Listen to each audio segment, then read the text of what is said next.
So I live on the road in a Jeep. My husband and I, we left 2 months ago.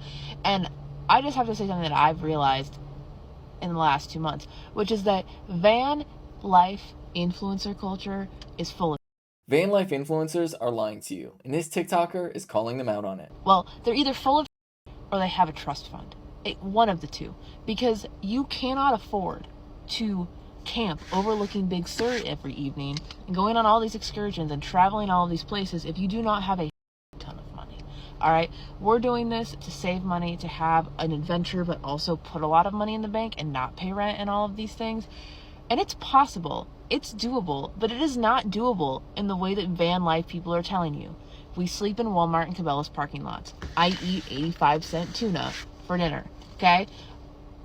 It's different, and that's okay, but they're full of it. And that's what I need you to know.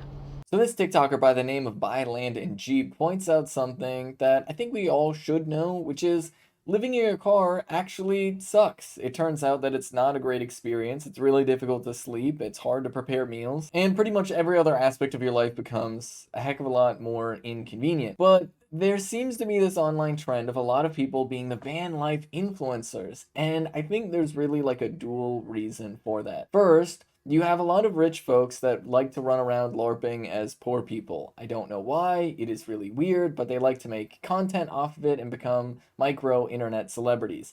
And then, of course, you have people who are actually working class people who are struggling and they're facing an economic reality where affording rent is pretty close to impossible in a lot of places, especially if you're working minimum wage. And then, of course, it's nearly impossible to actually buy a house because real estate investors are swooping in, taking up all the properties they can find and turning them into rentals. So there are a lot of people who are sort of left without any real options who are really homeless, right? Let's be real. Van life, that's just called being homeless and living in your car, and it really, really sucks. But there's a lot of people who take the position that they're in, try and pretty up it a little bit so that they can make some content and hopefully make a little bit of money on the side from their content in addition to the job that they very often have.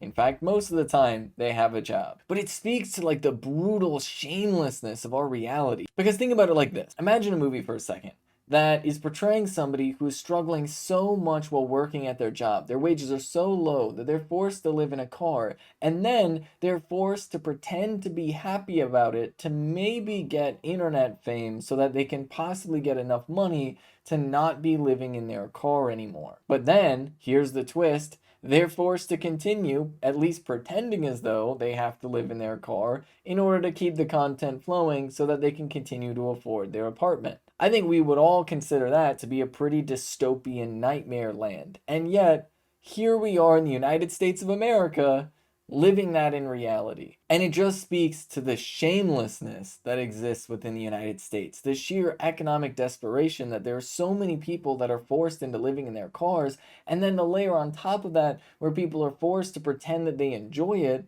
to sell themselves as content for other people to view. And this same principle applies to people living in tiny homes as well. At the end of the day, van life influencers are reflective of policy failures when it comes to housing. It is a reflection of the shameless greed of real estate developers and the serious social consequences that come with the commodification of housing. Because so long as real estate is treated as an investment as opposed to a public good that is necessary to survive, then housing will increasingly become only accessible to investors. And that will leave many people forced out in the streets and forced into this van life.